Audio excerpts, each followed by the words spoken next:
बिस्मिल्लाहिर्रहमानिर्रहीम। नाज़रीन, मैं हकीम शहबाज हूँ। आपको हमारे फेसबुक पेज और यूट्यूब चैनल पे खुश आमदीद। तो बात करेंगे थोड़ा गिरद नली और अमलतास के हवाले से। गिरद नली अमलतास को जो है हम सफ़ूफ़ात और फक्कियाँ जो होती है मैदे की, तो उनमें जो है इसको डाला जाता है।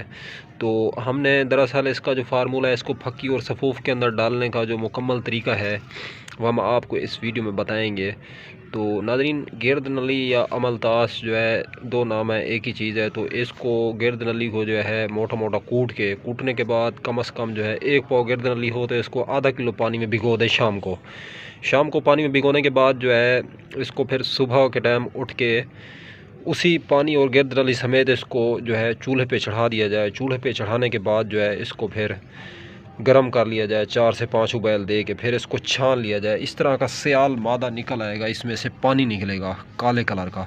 तो इसको आप लोगों ने फिर सेव कर लेना है। इस मवाद को जो है आपने फिर फेंक देना है गिरद नली अमलतास के।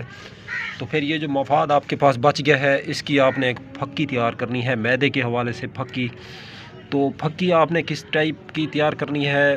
सौंफ, ज़ीरा, अजवैन, देसी और काला नमक, नुशादर ठीकरी और आंवला, बुहेड़ा, हरीड़, तो काली मिर्च और ड्राई जिंजर, खुश्क अदरक, सूंठ कहते हैं जिसे। तो और उसके अंदर फिर एक और आइटम डालना है आप लोगों ने, जो मेथरा होता है, मेथी दाना। तो मेथी दाना, ये तमाम अज्जा जो हैं ये आप लोगों ने सिवाय काला नमक और नुशादर ठीकरी के बाकी अज्जा बराबर वज़न लेने हैं, 50-50 ग्राम।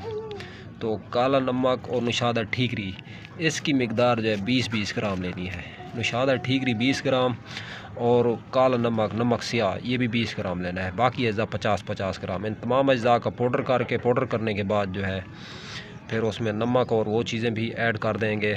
तो उसके बाद आप लोगों ने फिर इसको जो है गिरद नली अमलतास का जो काला पानी पड़ा हुआ है, इसके अंदर जो है इसको फिर मज़ीद चूल्हे पे रख के पका लेना है। इसका तकरीबन 50-60 ग्राम वज़न जब रह जाए तो इसको उस फक्की के अंदर एडजस्ट करके शामिल करके इसी तरह का एक सत्तल हो, तासला हो, उसके अंदर डाल के फक्की को जो है आपने मिक्स करके और धूप लगवा लेनी है। जब खुश्क हो जाए फिर एक मरतबा पिसाई करके शीशे के बंद जार में या शीशे की बंद बोतल में रख देना है। और रखने के बाद फिर इसको जो है काम में लाएँ। कम से कम 4 टीस्पून, चौथाई चम्मच, 2 ग्राम सफ़ूफ जो है आप हजरात ने ये खिलाना है अपने मरीज़ों को और ख़ुद भी खाना है। जब मैदे का मसला हो, मैदे की ख़राबी हो, तो फ़वाद तरीका इस्तेमाल सुन लें इसका। चौथाई चम्मच सुबह शाम है इसकी मिकदार खुराक। दूध से भी ले सकते हैं, दूध से लेंगे तो ज़्यादा बेनिफिट हासिल करेंगे। पानी से भी ले सकते हैं। तो अगर कोई ब्लड का मरीज़ हो तो उसमें नमक बिल्कुल ना डालें, नुशादर ठीकरी और नमक। तो अगर ब्लड का मरीज़ ना हो तो उसके अंदर जो है नमक वगैरह डाल दें तो अच्छा होता है हाजमे के लिए, मैदे के लिए। तो ये चीज़ें आप हजरात ने जो है इस्तेमाल करनी है। तो ये फक्की जो है बग़ैर साइड इफ़ेक्ट के है। ये बच्चा हो छोटा, उसको कब्ज़ वगैरह हो, गैस हो, पेट में मरोड़ उठ रहे हों, तो उस बच्चे को भी जो आप हजरात ये फक्की इस्तेमाल करा सकते हैं आसानी से। तो इस फक्की के जो है बहुत ज़्यादा बेनिफिट और फ़ायदे हैं। गले की ख़राबी हो, गले के दूध हो, गले के टांसलर हों, डॉक्टर हजरात जो है गले का ऑपरेशन लिख के दे दें तो आप लोगों को जो है ऑपरेट से बच जाएंगे। तो जोड़ों में दर्द रहता है, कब्ज़ रहती है, गैस रहती है, भूख नहीं लगती, मैदे की ख़राबी है, हैज़ा है, बंद हैज़ा है, बुखार है, मलेरिया है, डेंगू है, टाइफाइड है, एनीवन किसी किस्म का कोई मर्ज़ हो तो आप उसमें ये फक्की जो है आसानी से इस्तेमाल करा सकते हैं। तो देखना यह है कि अगर सर में दर्द है तो फिर भी इस फक्की को इस्तेमाल किया जा सकता है। तो इसको पानी में घोल के इस्तेमाल करेंगे तो इसके और भी ज़्यादा बेनिफिट और फ़वाइद हासिल होंगे इस फक्की के।